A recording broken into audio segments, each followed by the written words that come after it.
তুমি কি ম্যাথ দেখলেই ভয় পাও? আজ আমি তোমাকে এমন 3টি উপায় বলবো যেগুলো ফলো করলে ম্যাথ আর ভয় লাগবে না। কনসেপ্ট না বুঝে মুখস্থ করা। আমরা সূত্র মুখস্থ করি কিন্তু বুঝি না, ফলে প্রশ্ন একটু ঘুরলেই ভয় পাই। সূত্র নয়, কনসেপ্ট বোঝো। একটা অধ্যায় থেকে 2 থেকে 3টে বেসিক প্রশ্ন নিজে বানিয়ে সলভ করো।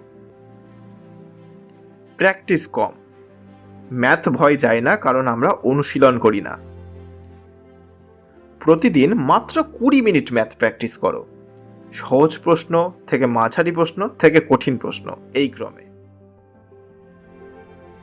আমি ম্যাথ পারি না মাইন্ডসেট, এই সেন্টেন্সটাই সব থেকে বড় শত্রু। আজ থেকে বলো, আমি এখনো পারি না কিন্তু শিখছি।